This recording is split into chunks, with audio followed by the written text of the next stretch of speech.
Namaste. Welcome to your prenatal asana series. We are practicing Supta Ugrasana or reclining ferocious pose today. And in this asana, we are using the wall for the support. Now this asana can be practiced in mostly all trimesters and in most of the conditions, but there are certain things that needs to be kept in mind while suggesting this asana. Now, number one thing is if women have a cervix stitch on her cervical zone, which is a stitch given by doctors as a medical procedure to prevent premature delivery, because the cervix muscles are peak for certain women and that procedure is done for them. In that scenario, this posture should be avoided, or any other posture which opens the pelvic region should be avoided in this situation. Also, if she has placenta previa, wherein the position of the placenta is downwards, and your student is medically known of this fact that her placenta placement is downwards, hence she has a placenta previa situation, you should always be aware of the medical condition of the students that you're guiding the asanas, so she should not be practicing this asana as well. Now there can be other conditions wherein some women have leg cramps, varicose veins, or water retention in the legs during the pregnancy. On the contrary, if they have these three conditions, this asana can rather be very helpful, because we are reversing the body in this a little bit, and then this helps with the leg cramps, helps with the water and fluid retention in the body. This also helps relieving congestion in the lower body. It relaxes the heart, it relaxes the lower body.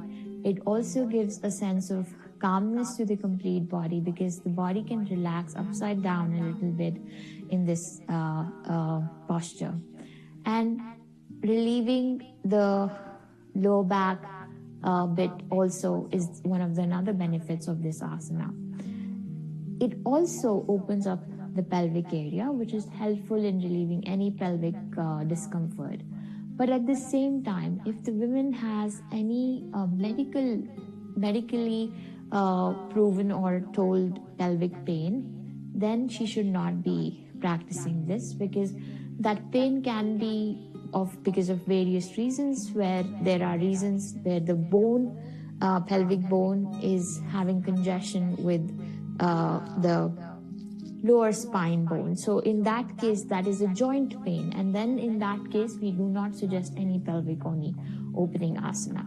Otherwise, if it's just a discomfort in the pelvic area due to the pregnancy, this can actually help relieve. So understanding the situation of the woman and her medical conditions is very important prior to suggesting any asanas.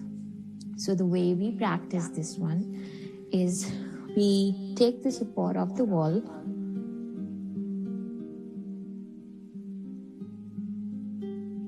we bend our knees, lie down, and go as closer to the wall as possible,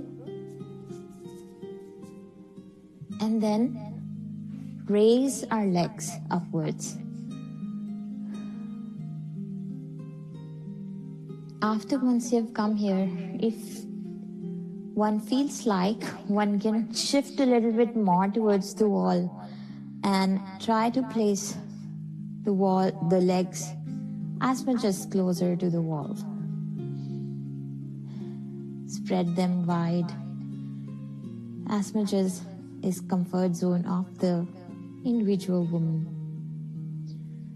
Now, if you stay longer in this posture, some women can have knee pain in this. So being mindful of that and having a clear conversation if they are having any discomfort in the knees, then also either they can decrease the space, bring some movement into it, the legs, or avoid this if it's too high for them. Otherwise, keeping it for about a minute or so can be really beneficial and helpful and relaxing in this posture.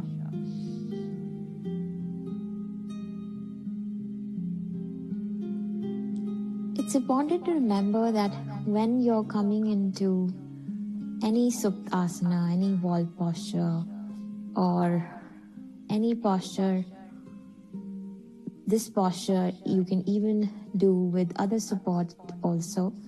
It's important to come out of it before entering into any other wall postures.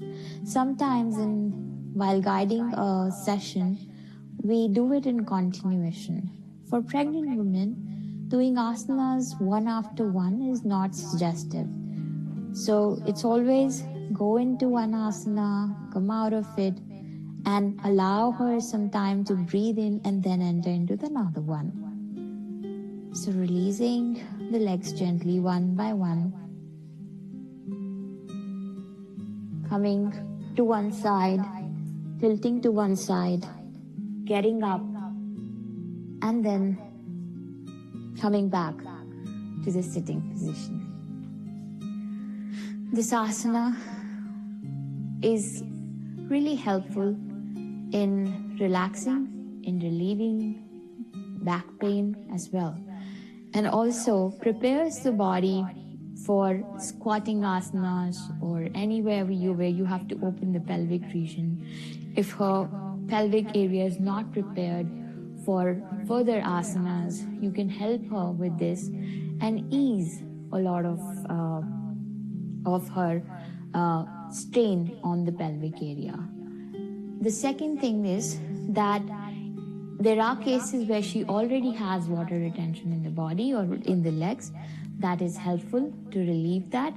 And also if she regularly practices this during the pregnancy, she can actually avoid water retention in the legs. So in that case also, this asana is very beneficial. Thank you.